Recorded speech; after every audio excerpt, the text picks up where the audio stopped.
আজ আমি বানাবো একটুখানি পনির ভর্তা। তো আমি তেল দিয়েছি কড়াইতে। তেল দেওয়ার পরে এবারে পনিরটাকে এখানে ঘষে নেব ভালো করে, এই যে এমন ভাবে ঘষে গ্রাইন্ড করে নেব।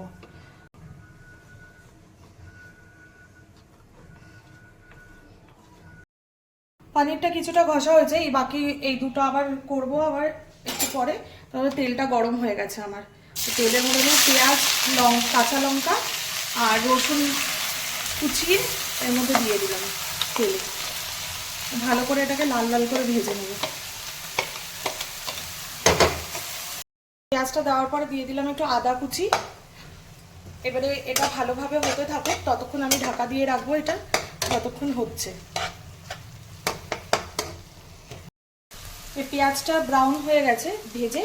এবারে এর মধ্যে নুন দিচ্ছি আর দেবো হচ্ছে গিয়ে ধনে আর জিরের গুঁড়ো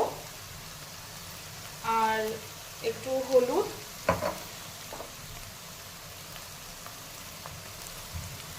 আর দেবো গরম মশলা। গরম মশলাটা একটু ভাজার সময় দিচ্ছি মশলাটা, তাহলে ওর মতো মিশে যাবে, আলাদাভাবে ওই দারচিনি মশলার একটা কাঁচা গন্ধ বেরোবে না। এবার এটাকে ভালোভাবে মিশিয়ে নিয়ে দিয়ে দেবো এর মধ্যে টমেটো কুচি।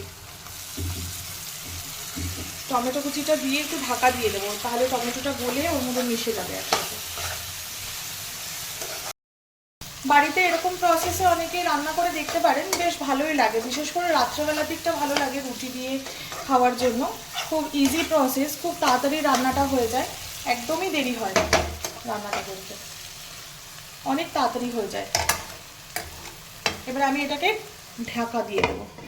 এবার টমেটোটা ততক্ষণ গলুক, তারপরে দিয়ে দেবো এতে পনির। টমেটোটা অনেকটাই এর মধ্যে মেল্ট হয়ে গেছে আস্তে আস্তে, আর একটু বাকি, আর একটু হবে। এবারে আমি এর মধ্যে পনির অ্যাড করার আগে দিয়ে দেবো কড়াইশুঁটি। শীতকালে কড়াইশুঁটিটা তো মাস্ট, প্রত্যেকটা ঘরে কড়াইশুঁটি তো হবেই। এখন জানি প্রতিটা বাঙালির ঘরে ঘরে কড়াইশুঁটি এখন থাকবেই। প্রতিটা রান্নায় কড়াইশুঁটি দেওয়া হয়, যেমন খিচুড়ি, ফুলকপি বাঁধাকপির তরকারি, আর মিক্সড ভাজা যেটা হয় সবজির ভাজা, ওটাতেও কড়াইশুঁটি দেওয়া যায়। আমিও একটু কড়াইশুঁটি এনে রেখে দিই সবসময় ঘরে, যে কিছুতে লাগলে পরে তাতে দিয়ে দেওয়া যায়। এমনকি খিচুড়ির মধ্যেও যদি কড়াইশুঁটি দেওয়া হয় খুব ভালো লাগে খেতে। কড়াইশুঁটির ফ্লেভারটা শীতকালেই একমাত্র ভালো লাগে। আবার ফ্রোজেন কড়াইশুঁটিও পাওয়া যায়, সেটাও এনে রাখি কখনো কখনো। ফ্রোজেনটাতে অত টেস্ট তো থাকে না, কিন্তু এবারে যেহেতু শীতকাল পড়েছে আমি কিছুটা কড়াইশুঁটি নিয়ে এসে মানে বেশ খানিকটা আর কি ছাড়িয়ে রেখেছি, যে সব রান্নায় দেওয়ার জন্য। আর কড়াইশুঁটি দিলে কালারটাও সুন্দর লাগে তরকারির, যে মাঝখানে মাঝখানে একটু গ্রিন গ্রিন, রেড রেড, বেশ ভালোই লাগে, দেখতেও সুন্দর হয়। এবারে আমি এটাকে ঢেকে দিই কিছুক্ষণ হোক।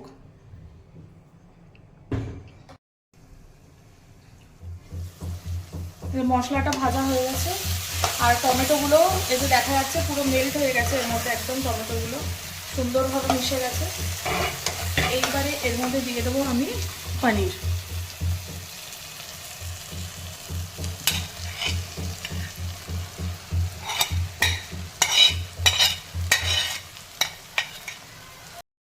পনিরটা এবারে মশলার সাথে ভালোভাবে মিশিয়ে নেব।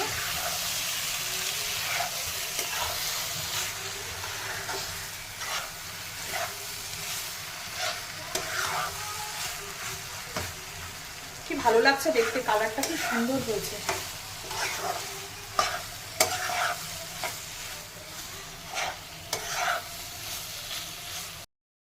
এর মধ্যে 1 কাপ মতো একটু জল দিলাম, যে পনিরের মধ্যে যাতে মশলাগুলো খুব ভালোভাবে মিশে যায় জলটা দিয়ে, কারণ মশলাটা একদম ড্রাই হয়ে গেছিল তার জন্য।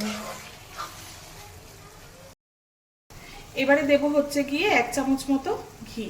1 চামচ না, হাফ চামচ মতো, বেশি দেবো না ঘিটা। আর এটা হচ্ছে আমার বাড়িতে বানানো ঘি, পুরো পিওর একদম হোয়াইট কালারের ঘি।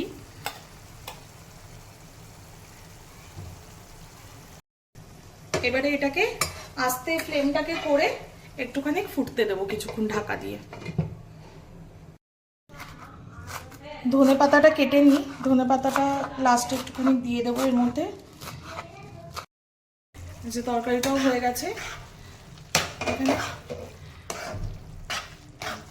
একটু ভাজা ভাজা করিনি, কারণ দুপুরবেলায় তো ভাত দিয়ে খাবো, আর রুটি দিয়ে খাওয়ার জন্য একটুখানি ভাজা ভাজা করতে হয়। আমি যদি রাত্রেবেলা এটা করি তাহলে ভাজা ভাজা করে করি। এটাও বেশি গ্রেভি হয়নি, হালকা অল্প গ্রেভি আছে। আমাদের ধনেপাতা দিয়ে দিলাম, ধনেপাতা দিলে তো সুন্দর গন্ধ বেরোয় একটা, খুবই। তো ফাইনালি রান্নাটা কমপ্লিট হয়ে গেল আমার। এই যে এটা হচ্ছে পনির ভর্তা, শেষ বানানো।